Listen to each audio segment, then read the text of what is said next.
Hello, genealogy friends. Happy Saturday.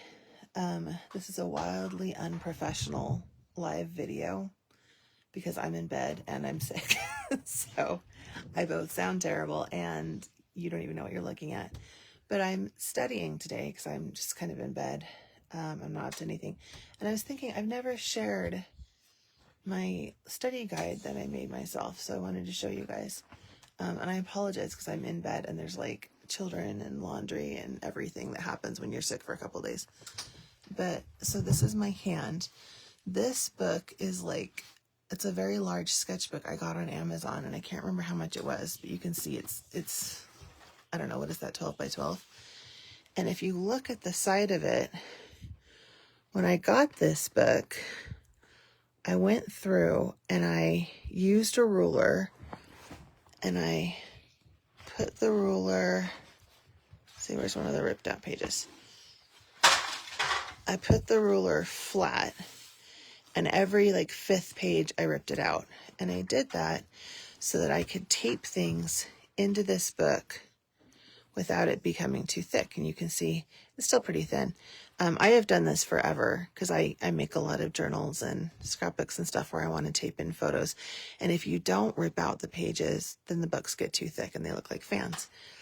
On the edges here, you can see I've added tabs for different things in genealogy that I would want to study.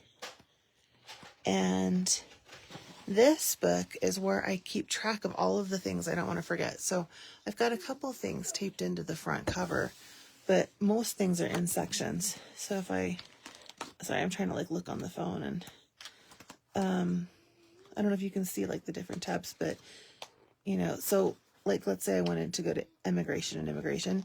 When I open this, you can see I have things printed out relating to emigration and immigration that I didn't want to lose.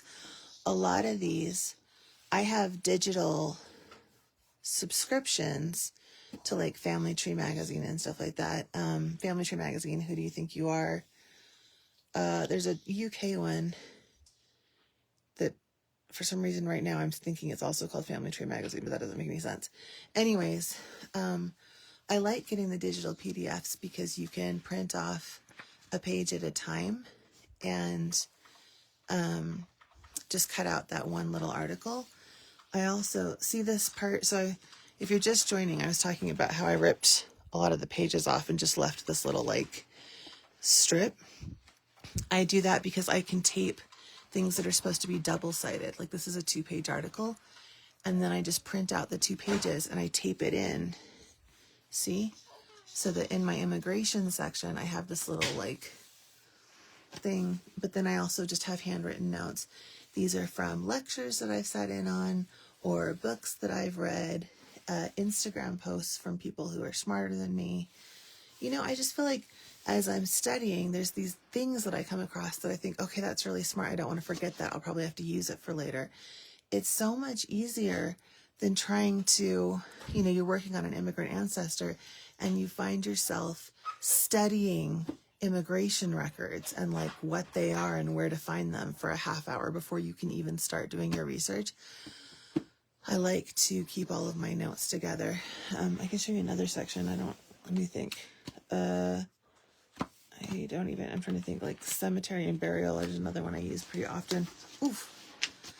This is still open if I ever have a 2-page thing I want to tape in, but here I've got this great page that shows different stones used in graves, and also like the stone can help you date the grave and stuff. I mean, who knows stuff like this? Brilliant people that are smarter than me.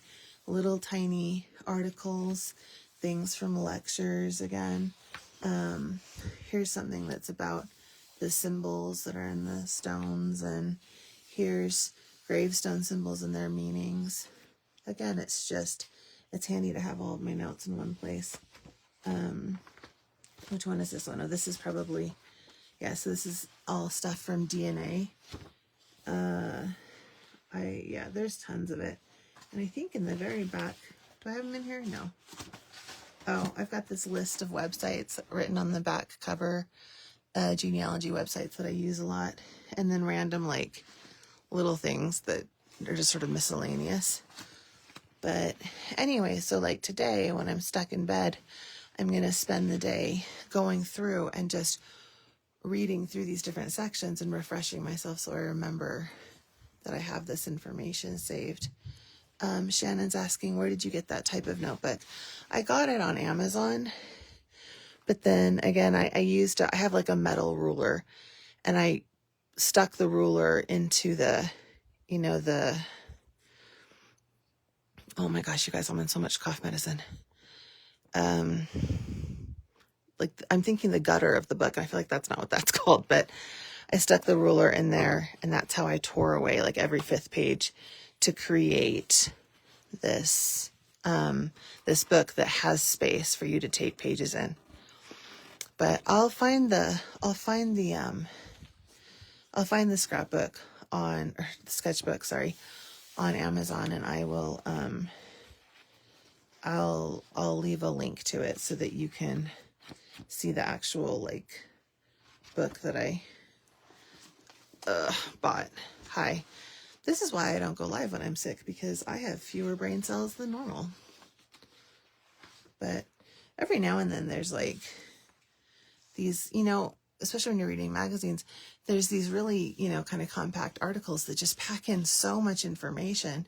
And yet it's so annoying to have stacks of magazines stuffed in the corner of your office, because you're like, well, I don't want to throw that out because there was so much useful stuff, but you're never going to remember which magazine had which thing on land records, Also, it's kind of funny because when you collect them long enough, they recycle the articles and you start to see it. But that means that, like, I'll notice that there's an article that I've already kind of taped in, so I can just scan it really quickly and see if anything's been updated. Deb asked if it was a Moleskine, and it's not. It's not, and I don't think it has. Do you have anything on you? No, it's like totally blank. I'll have to find it, but it's not some brand that I know. And the cover is, I don't know if you can see, probably not. Oh, maybe if I do that, it's like some sort of fakey pleather, and it's got gunk on it because I do pull it out to study and write things in and stuff all the time. And a lot of sections actually don't have, it's funny because some sections have tons of stuff, and then some sections are pretty light.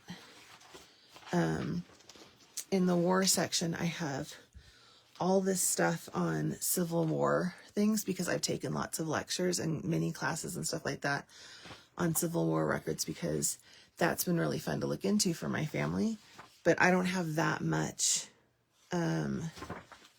about other wars necessarily. Like here's the thing, the ages of servicemen in wars. I'm pretty sure that's from the Family Search Wiki. Oh, anyways. All right, well, I'm not going to subject you guys to my voice any longer, but I just wanted to show you that this is how I try to organize stuff. Again, those of you who aren't super familiar with me and who haven't been watching me for a long time, I am not a professional genealogist. I didn't go to school for genealogy. Everything that I've learned basically has come from books and lectures and following genealogists on Instagram who are smarter than I am.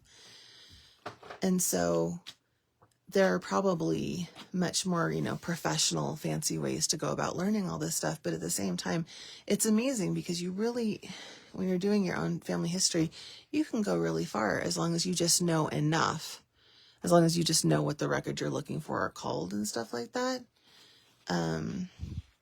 And I have gone to a lot of school for other stuff, and maybe someday I'll go and get official, like genealogy education. But right now I don't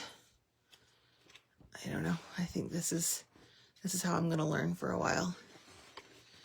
Anyway, all right, well, I feel like I've shown you this page 400 times. I am going to read and sleep, and hopefully I will get better and come back with more exciting content that isn't taken while I'm laying in bed. I hope you have a lovely weekend, and yeah, I'll find this and I'll put the link in the comments.